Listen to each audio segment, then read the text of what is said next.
So it looks like Lefty Gunplay dissed his twin, Swifty Blue. He went to the Mr.Criminal podcast and it got a little bit crazy. Check it out, homie. He's the boy, dog, but I don't want anything to do with it, dog. You know what I'm saying? I'm from OTR now. The past moves on. And shout out to the homie. I hope he makes it with his career. But yeah, at one point in time back in then, I was repping Grimy Records, but I went to jail. I got out of jail and happened. It didn't work out as what it was. But shout out to Swifty Blue, dog. I hope he makes it. He's from my skin color, but like it is what it is. I don't want anything to do with that. I'm from OTR now. That's all I'm gonna do with is OTR. And why you fan Lucci with the jewelry? I'm the fly saying Grimy. What? I'm on that slimy shit. Oh, damn, homie. Little shot. You know who it's too? Damn. Thought you was a boy, dog. Saying I'm copying you, dog. On the set, you're weird for that too, dog. Making it sound like that, like a motherfucker copying you, dog. Come on, dog.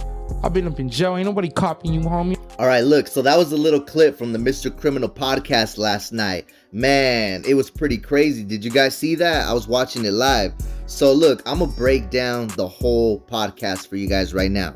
So look, right off the bat, Lefty Gunplay was late. Everybody in the chat was talking about, oh, I ain't gonna watch this interview. A lot of people in the chat was talking smack, talking like, oh, I ain't gonna watch this interview. This is lame.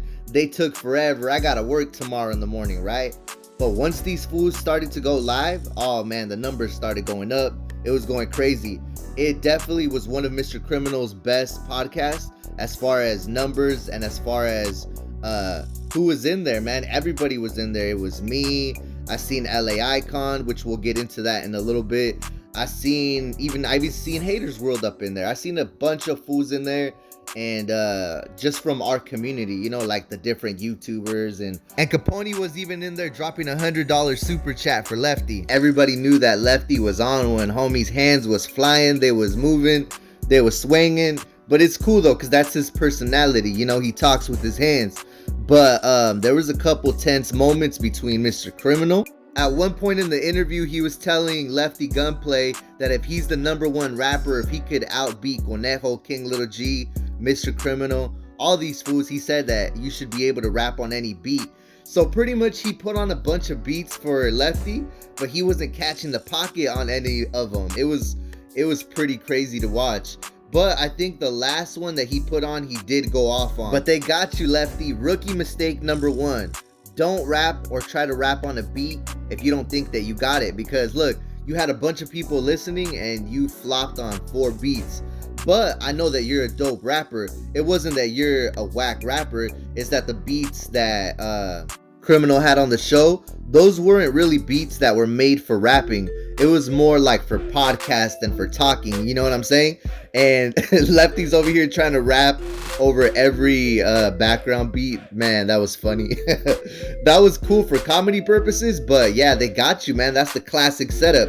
Watch Ebro in the morning. They'll get a new artist like you, but from the East Coast, and then they'll put them on like a boom bap beat, like a Mobb Deep, like a certain beat, when obviously Lefty doesn't rap on those type of beats. He raps on more of I would say more Bay Area type beats, more hyphy or even West Coast gangsta type beats. I see that, right? But yeah, that was one thing. Another thing that happened was LA Eyekon. LA Eyekon ended up calling the podcast, talking about, hey, who you talking about? What drunk girl you talking about? Man, that was crazy. I can't believe he called. But hey, I give you props. If you felt some kind of way, let it be known. Well, now everybody knows. Everybody was in the building when that happened, so that was a pretty crazy moment as well. Another situation was a caller called in talking about, hey Lefty, you need to calm down on the drogas. You need to calm down on the periques or whatever that he's on, the perkies. I don't know what the homie's on, but you can tell homie, he can't stay still. Obviously, right? And shout out to Lefty, man. I'm a big fan. But the homie that called you, he wasn't trying to call you out or make you look crazy. And so pretty much the way that Lefty responded was that he has a lot of homies that passed away. He has a lot of trauma, a lot of PTSD. And the drugs and the alcohol is what helps him cope with that. And obviously that's not how he said it, but I could interpret what he was trying to say, you know what I'm saying? He said he actually lost one of his homeboys recently, so that could be the case too, man. If you've ever lost somebody in your family or somebody close, man, sometimes you might go on a 2-3 week bender. Like, it be like that, but that doesn't mean it's right. That doesn't mean that he should be doing it. And another crazy part in the interview where it got kind of dark for a second, because they were talking about, Lefty was pretty much saying that he's happy if he passed away today, or if he got smoked or whatever, that he would be happy that he made it, that he got to meet Mr. Criminal. He got to live out his dream as a rapper. And as I'm hearing him talk like this, I'm like, bro, you can't throw that out into the universe like that. I'm really big when it comes to manifestation, and I feel like you shouldn't wish jail or prison or any of that on yourself. And I get it, homie was pretty tipsy, but there's a power to your words, right? Your words are powerful. And I think he knows that, because look, all this time he's been talking about he's the king of Chicano rap, he's gonna blow up, he's gonna be the best. So in some form or fashion, he's putting in the work in manifesting his words into action. And that's what it really takes. But yeah, I think 2024, this has to be the craziest interview so far. Man, you fools are gonna have to catch up, because damn, I don't know what's gonna top this one. But Lefty Gunplay, you can tell this fool is not media trained at all. He's just gonna say how he feels. Yeah, there was a lot of crazy moments in this podcast. I'm definitely gonna give you guys a live breakdown of that soon, but it's definitely a must watch. Go check it out. It was funny though, because Criminal was letting him go off, but at some point Criminal had to set his boundaries, and that boundaries was with his producer. Lefty started talking about some of the beats, and he wasn't feeling the beats, and these beats are whack. Well, when it comes to producers, those are very sensitive words. And Lefty's a big artist, so I understand why he was tripping out. Not tripping out, but why he was defending his producer, because he knows that Critical, he has some dope beats. And I'll even tell you, man, I think Critical has some dope beats. Go look at his work with Young Dopey.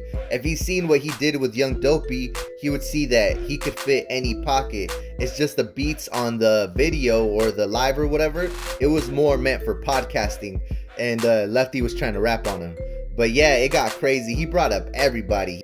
He even reacted to my video that I recently made about Jenny 69's husband blocking the song that they were gonna do together. He reacted to that too. So yeah, this is a must-watch interview. Go check it out. Let them know Crazy Hood Media sent you. Thank you to everybody watching. Big thank you to all my subscribers. Thank you to all the new viewers. Make sure you guys go hit that like and subscribe. We're getting close to that 100K subscribers. Who's gonna help me get to the 100K subscribers so I can put on some new artists? We already got to 66,000 subscribers in 1 year. Imagine what we could do in year 2. Let's take it there. Let's double up. And we out.